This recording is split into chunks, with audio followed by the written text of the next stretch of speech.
Hello, কি অবস্থা সবার? আশা করি তোমরা সকলেই ভালো আছো। আজকে আমরা যে প্রোজটা পড়বো এই প্রোজের নাম হচ্ছে the fruit of my women.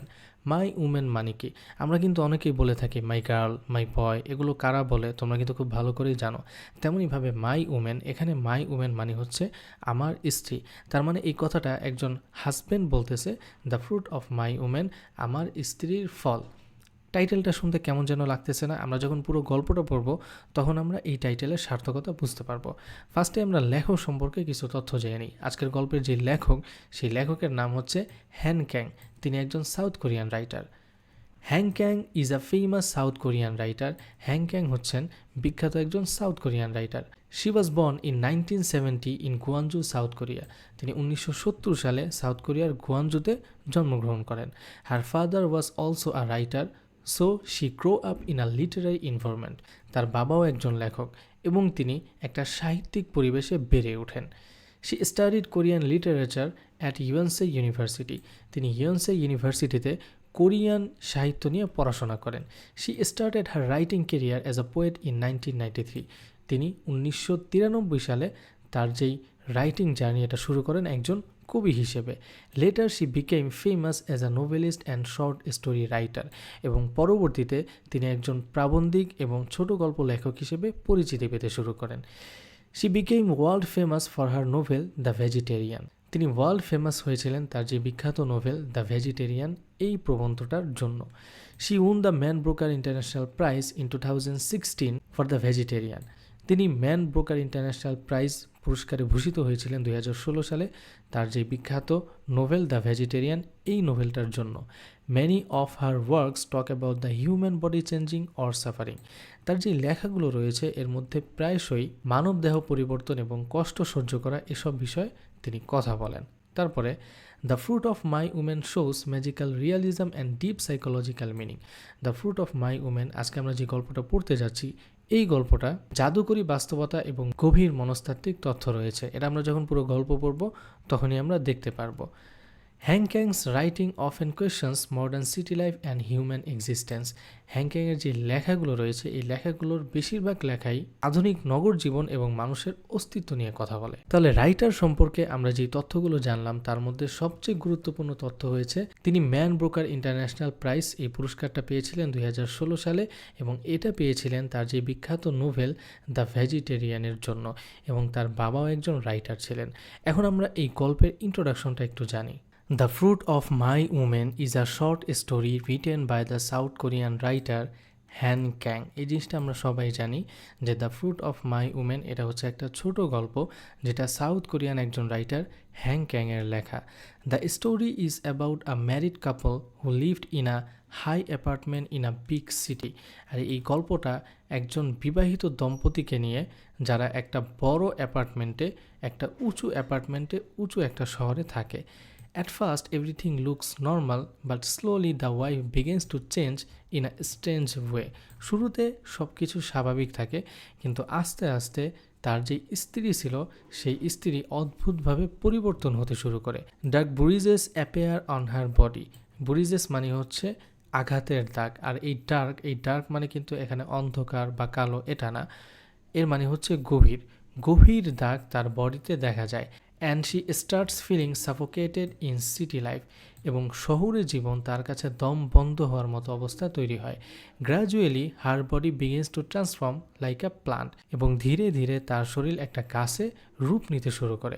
The story shows her physical and psychological change step by step. এবং এই গল্পের মধ্যে তার যে শারীরিক পরিবর্তন এবং মনস্তাত্ত্বিক পরিবর্তন এটা স্টেপ বাই স্টেপ দেখানো হয়।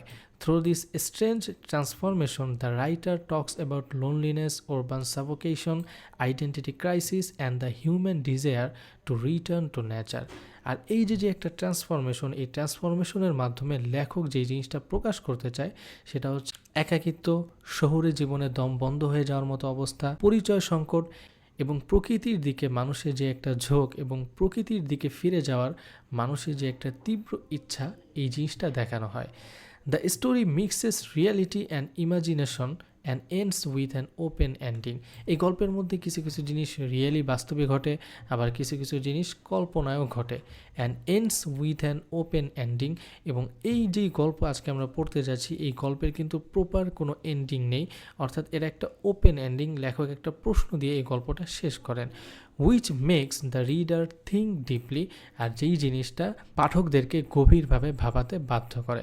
তাহলে আজকে আমরা যে গল্পটা পড়তে যাচ্ছি, এই গল্পের মধ্যে মূলত যেই ওয়াইফ থাকে, যেই স্ত্রী থাকে, তার বডি আস্তে আস্তে চেঞ্জ হতে শুরু করে এবং চেঞ্জ হতে হতে একটা গাছে রূপ নেয়। আর এই গল্পের মাধ্যমে যেই সব জিনিস প্রকাশ করতে চাইছেন লেখক, সেগুলো হচ্ছে loneliness, urban suffocation, identity crisis and the human desire to return to nature. আচ্ছা, এখন আমরা মূল গল্পে চলে যাই। পুরো গল্পটা অনেক বড়, সেই গল্প আমরা পড়বো না, আজকে আমরা পড়বো এডিটেড ভার্সন। অর্থাৎ এই যে লেখাগুলো দেখতে পারতেছো, এগুলো কিন্তু বইতে নেই, এগুলো আমি তোমাদের জন্য লিখেছি। তুমি যদি এগুলো ভালো করে পড়ো তাহলে পুরো গল্প না পড়লেও তোমার কোনো সমস্যা নেই, এক্সামের জন্য 100% প্রিপারেশন তোমার হয়ে যাবে। সো চলো শুরু করা যাক। We are living in a tall apartment building on the 18th floor of a busy city. আমরা একটা ব্যস্ত শহরে লম্বা একটা অ্যাপার্টমেন্টের 18 তলায় আমরা বাস করতাম। From our balcony we could see rows of identical buildings, straight roads filled with carts and small parks that looked almost the same. আমাদের ব্যালকনি থেকে আমরা বিল্ডিংগুলো দেখতে পারতাম যেগুলো ছিল একই রকম। অর্থাৎ বিভিন্ন শহরে তোমরা অনেক বিল্ডিং দেখবা যেগুলোর ডিজাইন একই রকম, সেটাই বলতেছে যে আমাদের ব্যালকনি থেকে অভিন্ন বিল্ডিংগুলো দেখা যেত। Straight roads filled with carts, এবং গাড়ি ভরা সোজা রাস্তাগুলোও দেখা যেত। And small parks that looked almost the same, এবং ছোট ছোট কিছু পার্ক ছিল যেগুলোও দেখা যেত, এবং সব কিছুই কেমন যেন এক মনে হতো। Everything in the city felt repeated and mechanical. শহরের মধ্যে যা কিছু রয়েছে সব কিছু একই রকম মনে হতো এবং সবগুলো কেমন যেন যান্ত্রিক মনে হতো। It was late May and early summer had just began. এটা হচ্ছে মে মাসের শেষের দিকে এবং সামারের শুরুতে, সামার মাত্র শুরু হয়েছে এমন সময়। White flower petals were falling in the sunlight near the senior citizen centre across the road. এবং রোডের পাশে, সিনিয়র সিটিজেন্স সেন্টার মানে হচ্ছে বৃদ্ধাশ্রম, এবং রোডের পাশে বৃদ্ধাশ্রমের সামনে সাদা পাপড়িওয়ালা ফুলগুলো সূর্যের আলোতে ঝরে পড়তেছিল। পেটালস মানে হচ্ছে পাপড়ি। Outside everything looked bright and peaceful, এবং বাইরের সব কিছুই খুব উজ্জ্বল এবং শান্ত মনে হচ্ছিল। Inside our home something unusual had already started. কিন্তু আমাদের ঘরে অস্বাভাবিক কিছু ঘটতে শুরু করলো। সেটা কি দেখো তারপরে। ওয়ান আফটারনুন, এক বিকেলে, I noticed dark bruises on my wife's back and stomach. একদিন বিকালে আমি লক্ষ্য করলাম আমার স্ত্রীর পেটে এবং পিঠে কিছু দাগ, গভীর দাগ। They were blue and purple, সেগুলো ছিল নীল এবং বেগুনি। About the size of a newborn baby's fist, fist মানে হচ্ছে মুঠি, হাতের মুঠি, এবং সেগুলোর এক একটার সাইজ ছিল সদ্য জন্ম নেওয়া, সদ্য ভূমিষ্ঠ হওয়া বাচ্চার মুঠির সমান। The marks looked deep almost as if they were spreading under her skin, এবং এই চিহ্নগুলো খুবই গভীর মনে হচ্ছিল। Almost as if they were spreading under her skin, এবং যা প্রায় তার শরীরে ছড়িয়ে পড়তেছে। I felt alarm and asked her how she got them. আমি খুব আশ্চর্য হলাম, ভয় পেলাম এবং তাকে জিজ্ঞাসা করলাম এগুলো কিভাবে হয়েছে। She answered calmly that she did not know. সে খুব শান্তভাবে উত্তর দিল যে সে কিছুই জানে না। Maybe she had bumped into something. আমি ভাবলাম সে হয়তো কোনো কিছুতে আঘাত পেয়েছে। She said they did not hurt at all. এবং সে বলতেছে এই যে এই দাগগুলো, এই দাগগুলো তাকে কষ্ট দিচ্ছে না, অর্থাৎ দাগগুলো এমনিতেই দাগ আছে, বাট আমি কোনো কষ্ট পাচ্ছি না এই দাগের কারণে। But the bruises did not fade. Instead, they slowly grow darker and larger. এই যে দাগগুলো, এই দাগগুলো মিলিয়ে গেল না, অর্থাৎ দাগগুলো চলে গেল না, বরং দাগগুলো আরও গভীর এবং আরও বড় হতে লাগলো। Before marriage, my wife had looked lively and younger than her age. বিয়ের আগে আমার স্ত্রীকে দেখতে খুব প্রাণবন্ত মনে হতো, and younger than her age, এবং তার বয়সের তুলনায় তাকে অনেক যুবতী মনে হতো। হার চিক্স ওয়ার ফুল, তার যে গাল এগুলো ছিল ভরা।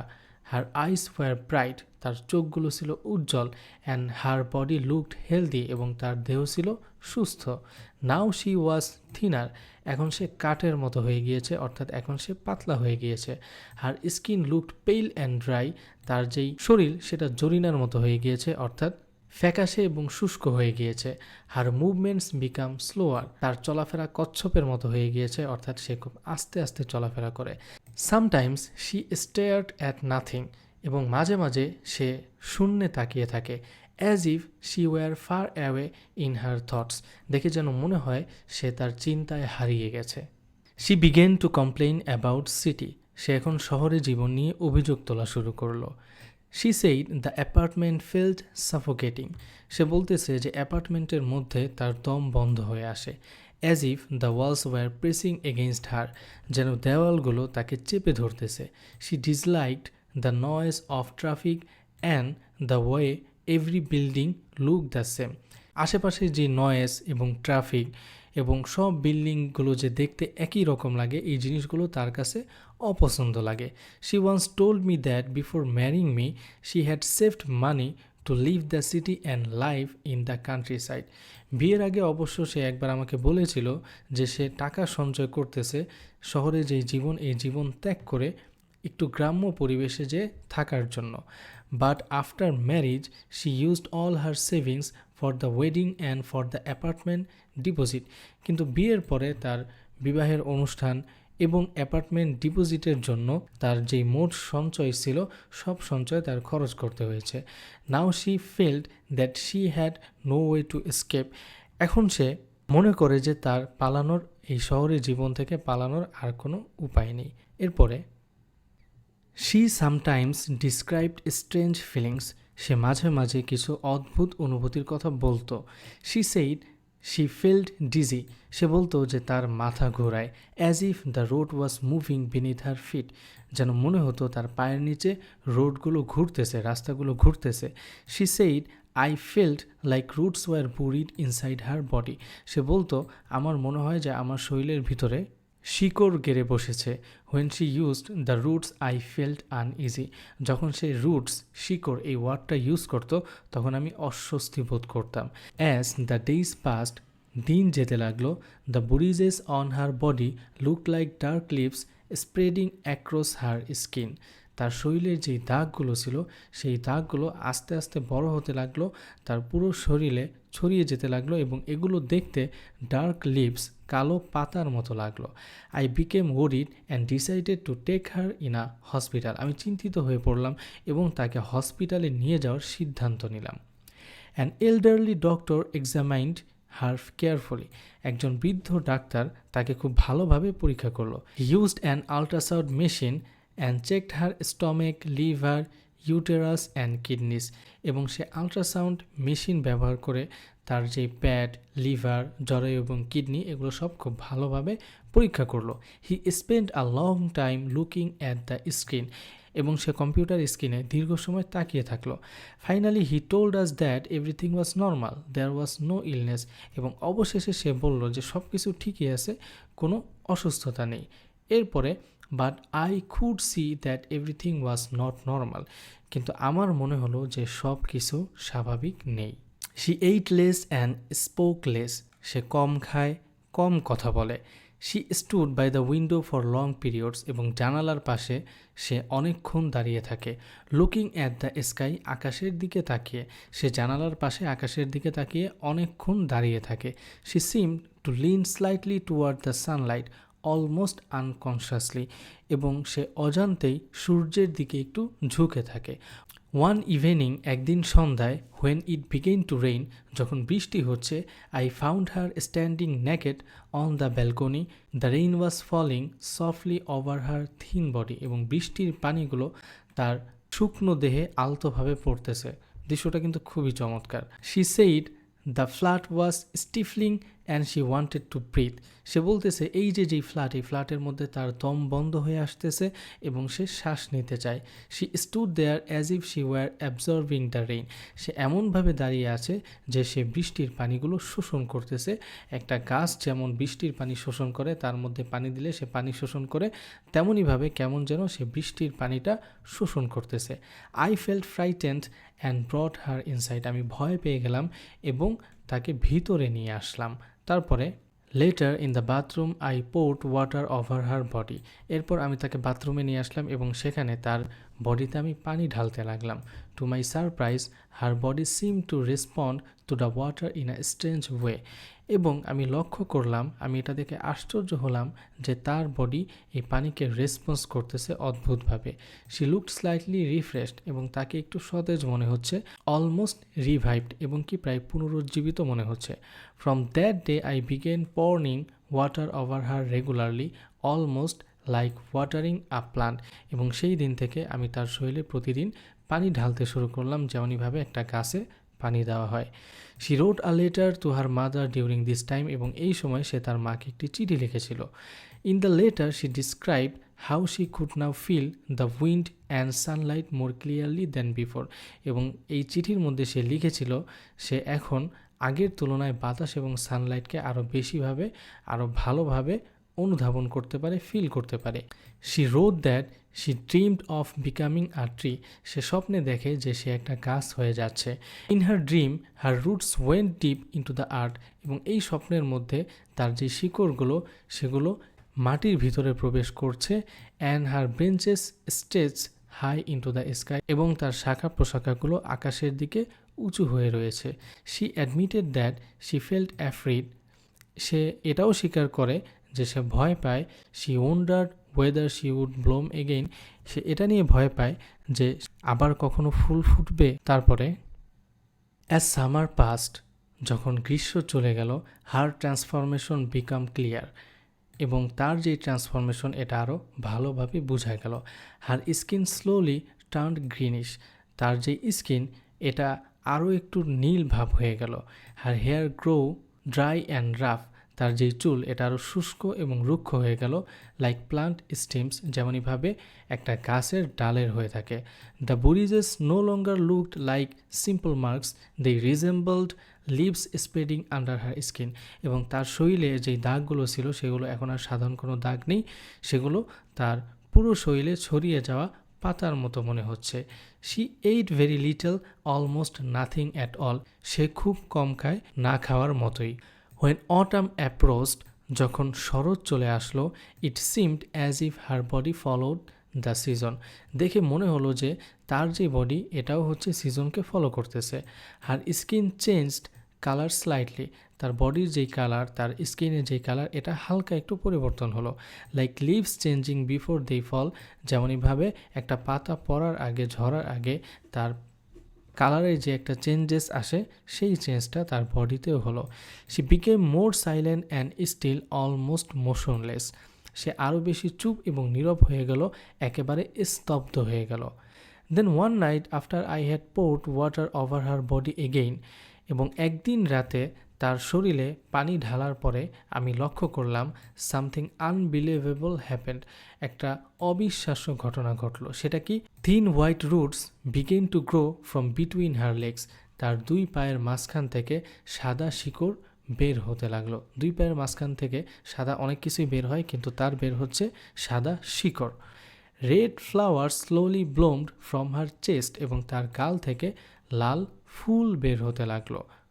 হার body look less like a human body and more like a living plant. এবং তার যেই শরীর এটা দেখে এখন আর কোনো মানুষের শরীর মনে হচ্ছে না, এটা দেখে এখন একটা গাছের মতো মনে হচ্ছে, একটা জীবন্ত গাছের মতো মনে হচ্ছে। তারপরে soon after small fruits began to appear. কিছুদিন পরে ছোট ছোট ফল দেখা দিল। They pushed out from her body like round pomegranates. এবং সেগুলো তার শরীরের ভেতর থেকে বের হচ্ছে ছোট গোল ডালিমের মতো। They were firm and heavy in my hands, এবং যেগুলো আমার হাতে ভারী মনে হলো। আই কেয়ারফুলি গ্যাদার দেম, আমি সেগুলোকে একত্রিত করলাম। Without thinking carefully I picked one fruit and placed in my mouth, এবং কোনো কিছু না ভেবে সেই ফলগুলোর মধ্য থেকে একটা ফল আমি হাতে নিলাম এবং আমার মুখে দিলাম। It had almost no smell, এবং এই ফলগুলোর কোনো ঘ্রাণই ছিল না। The taste was sharp and burning, এবং যেই স্বাদ এটা ছিল খুবই তীক্ষ্ণ এবং জ্বালাময়। After swallowing it a bitter after taste remained in my mouth, এবং এটা চাবানোর পরে আমার মুখে তেতো ভাবটা রয়ে গিয়েছে। It was the fruit of the only woman I had ever loved and possessed in my life, এটা ছিল সেই মহিলার, সেই একমাত্র মহিলার ফল যাকে আমি ভালোবেসেছিলাম এবং যাকে আমি নিজের করে ভেবেছি। The next morning I went out and bought a small flower pots, পরবর্তী সকালে আমি বাইরে গেলাম এবং সেখান থেকে কিছু ফ্লাওয়ার পটস নিয়ে আসলাম, ফুল রাখার কিছু পট নিয়ে আসলাম, ফুলের টপ নিয়ে আসলাম। I fill them with rich soil and plant the fruits carefully, এবং সেগুলো, সেই টবগুলো আমি উর্বর মাটি দিয়ে ভরলাম এবং সেখানে সেই ফলগুলো রোপণ করলাম। I place the pots near the window where Sunlight could rich them, এবং আমি সেই টবগুলো জানালার পাশে এরকম জায়গায় রাখলাম যেখান থেকে সূর্যের আলো পৌঁছায়। Then I sat quickly by the window smoking looking at the identical buildings outside, এরপর আমি জানালার পাশে বসলাম এবং স্মোকিং করতে করতে, ধূমপান করতে করতে একই রকম দেখতে বিল্ডিংগুলোর দিকে আমি তাকিয়ে রইলাম। তারপরে I wonder what would happen when spring arrived, আমি ভাবতেছিলাম যখন বসন্ত আসবে তখন আসলে কি হবে। Would something grow from those pots, এই যেই পটগুলো, অর্থাৎ এই যেই গাছগুলো আমি রোপণ করলাম, এখান থেকে কি কোনো কিছু জন্মাবে। Would red flowers bloom again, আবার কি লাল ফুল জন্মাবে। Would my wife return in some new form, এবং আমার যেই স্ত্রী সে কি নতুন কোনো রূপে আবার ফিরে যাবে। I did not know the answer, আমি এর উত্তর জানি না। আই অ্যাম স্টিল ওয়েটিং, এবং আমি অপেক্ষা করতেছি যে বসন্ত আসলে কি হবে এই জিনিসটা দেখার জন্য। এখানে একটা খুব ইন্টারেস্টিং জিনিস আছে। গল্পের শেষে আমরা দেখি যে হাজব্যান্ড তার ওয়াইফের শরীর থেকে জন্মানো ফল খাচ্ছে। স্বাভাবিকভাবে ভাবলে এটা খুব অদ্ভুত এবং একটু আনইজি লাগার মতো বিষয়, কারণ সাধারণত একজন মানুষ তার প্রিয় মানুষের শরীর থেকে জন্মানো কোনো ফল খাবে, এটা আমাদের কাছে অস্বাভাবিক মনে হয়। কিন্তু গল্পে হাজব্যান্ড সেটা খুব শান্তভাবে করে। সে একটা ফল তুলে মুখে দেয় এবং খায়। এই জায়গাটাই আমাদের ভাবতে বাধ্য করে আসলে এই গল্পটা সরাসরি বাস্তবিক কোনো ঘটনা না, বরং এটা অনেকটাই ইমাজিনেশন বা সিম্বলিক স্টোরি টেলিং, অর্থাৎ লেখক বাস্তবের মতো একটা অদ্ভুত ঘটনা দেখিয়ে আসলে গভীর কিছু অর্থ বোঝাতে চেয়েছেন। এখন যদি আমরা একটু গভীরভাবে দেখি তাহলে বুঝতে পারি যে এখানে মাদারহুড বা মাতৃত্বের ধারণাটাও এক ধরনের প্রতীকের মাধ্যমে দেখানো হয়েছে। সাধারণভাবে মাদারহুড বলতে আমরা বুঝি একজন নারী সন্তান জন্ম দেয়, কিন্তু এই গল্পে স্ত্রী কোনো সন্তান জন্ম দেয় না, বরং তার শরীর থেকে ফল জন্মায়। এই ফলগুলোকে আমরা এক ধরনের নতুন জীবনের প্রতীক হিসেবে দেখতে পারি, অর্থাৎ তার শরীর যেন অন্যভাবে জীবন তৈরি করছে। এইভাবে গল্পে বায়োলজিক্যাল মাদারহুড এর ধারণাকে একেবারে ভিন্ন ও কল্পনামূলকভাবে দেখানো হয়েছে। কিন্তু মাদারহুড শুধু যৌবিক বিষয় না, এর একটা সোশ্যাল মিনিংও আছে।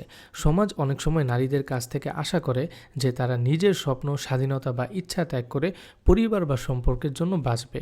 এই গল্পে আমরা দেখি স্ত্রী একসময় স্বপ্ন দেখত পৃথিবী ঘুরে দেখার, সে নিজের জীবন স্বাধীনভাবে কাটাতে চাইতো, কিন্তু পরে সে তার সমস্ত সঞ্চয় খরচ করে বিয়ে করে এবং সেই স্বপ্ন ছেড়ে দেয়, অর্থাৎ সে নিজের ইচ্ছা ত্যাগ করে সংসারের জীবনে ঢুকে পড়ে। এখানেই মাদারহুড এর সামাজিক দিকটা দেখা যায়, যেখানে একজন নারী নিজের জীবনকে অন্যদের জন্য উৎসর্গ করে ফেলে। এই জায়গা থেকেই গল্পটা ফিমেল স্যাক্রিফাইস বা নারীর ত্যাগের বিষয়টাও তুলে ধরে। স্ত্রী ধীরে ধীরে নিজের ইচ্ছা, স্বাধীনতা এবং কি নিজের শরীরের উপরও নিয়ন্ত্রণ হারিয়ে ফেলে। সে শহরের যান্ত্রিক জীবনে দমবন্ধ অনুভব করে, অসুস্থ হয়ে পড়ে এবং শেষ পর্যন্ত তার শরীরই পরিবর্তন হতে শুরু করে। এই পরিবর্তনটা যেন তার ভেতরের যন্ত্রণা এবং বন্দি জীবনের প্রতীক, অর্থাৎ তার ত্যাগের ফলেই তার জীবন ধীরে ধীরে অন্য রূপ নিয়ে নেয়। অবশেষে আমরা দেখতে পাই এই ত্যাগের একটা অদ্ভুত ফলাফল। তার শরীর থেকে ফল জন্মায় এবং সেই ফল হাজবেন্ড সংগ্রহ করে আবার মাটিতে রোপণ করে।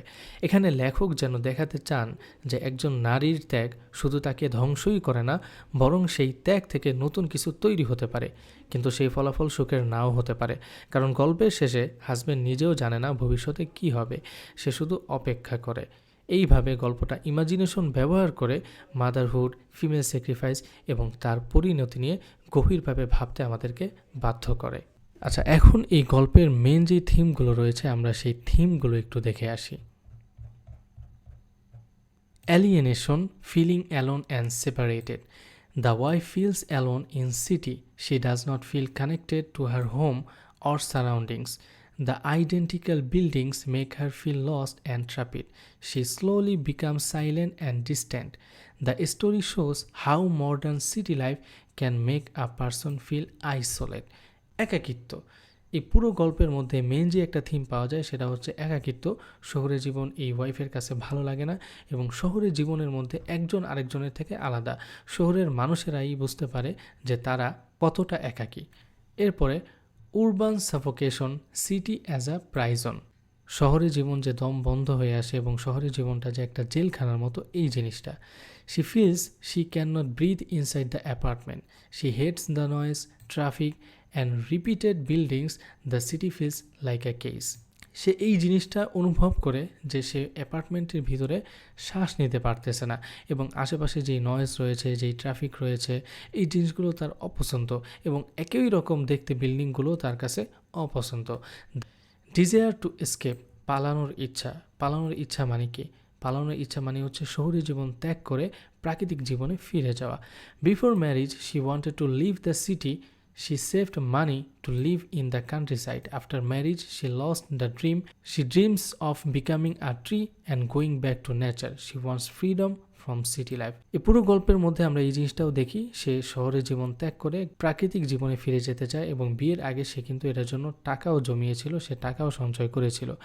এখন যেহেতু তার স্বপ্নটা পূর্ণ হয় নাই, সে এখন গাছ হয়ে প্রকৃতির মধ্যে ফিরে যেতে চায়।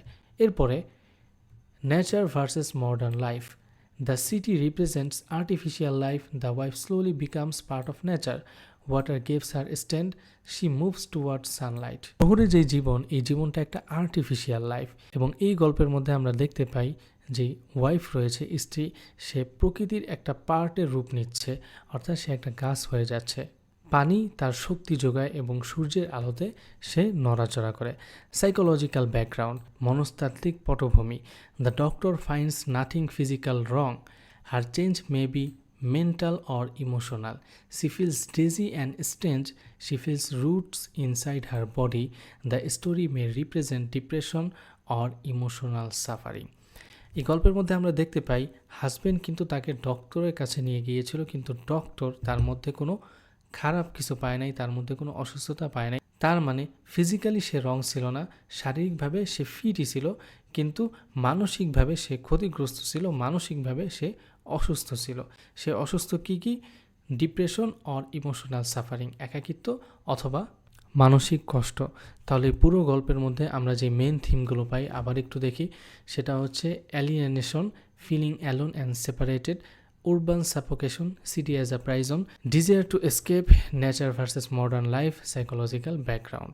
প্রকৃতির সবুজ গাছপালা, শান্ত পরিবেশ এবং সৌন্দর্য মানুষের মনে ভালোবাসা ও শান্তি এনে দেয়। প্রকৃতি শুধু আমাদের চারপাশের পরিবেশ নয়, এটি আমাদের জীবনের একটি গুরুত্বপূর্ণ অংশ। তাই প্রকৃতিকে ভালোবাসা এবং প্রকৃতিকে রক্ষা করা আমাদের সকলেরই দায়িত্ব। আজকের ক্লাসটি আমরা এখানেই শেষ করতেছি। তোমাদের সাথে কথা হবে পরবর্তী কোনো ক্লাসে। ততক্ষণ পর্যন্ত তোমরা ভালো থাকো, সুস্থ থাকো। টাটা।